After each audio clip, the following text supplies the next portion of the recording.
চলছে ইউরোপীয় অঞ্চলে ২০২৬ বিশ্বকাপ বাছাই পর্বের লড়াই। একই রাতে মাঠে নেমেছে ফ্রান্স ও ইটালি।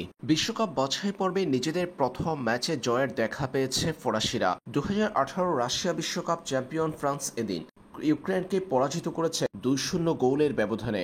প্রতিপক্ষের মাঠে আক্রমণাত্মক ফুটবল খেলতে দেখা গেছে ফ্রান্সকে। ম্যাচের ৫৬% বল দখলে রেখে ১৬ শট নিয়েছে ফ্রান্স, যার ৬টি ছিল লক্ষ্য বরাবর। কিলিয়ান এমবাপ্পের দল প্রথম সফলতার দেখা পায় ম্যাচের ১০ম মিনিটে।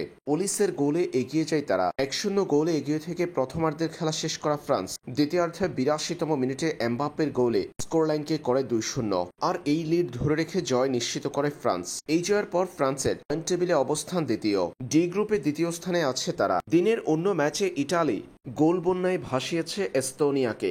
রেটেগুইর জোড়া গোলের পাশাপাশি এস্তোনিয়ার বিপক্ষে ইটালির ৫-০ গোলের বিশাল জয়ে একটা করে গোলের দেখা পেয়েছেন মোইজিকেন, রাসপান্দোরি এবং বাস্তোনি। প্রথমার্ধের খেলা গোলশূন্য ড্র হওয়ার পর দ্বিতীয়ার্ধে এস্তোনিয়ার জালে ৫বার বল পাঠিয়ে বিশ্বকাপ বাছাই পর্বের ম্যাচটিতে ৫-০ গোলের বিশাল জয় নিশ্চিত করেছে ইটালি। এই জয়ের পর ইটালির আই গ্রুপে পয়েন্ট টেবিলে অবস্থান তৃতীয়। ৩ ম্যাচ শেষে ২ জয় ১ হারে তাদের অর্জন ৬ পয়েন্ট।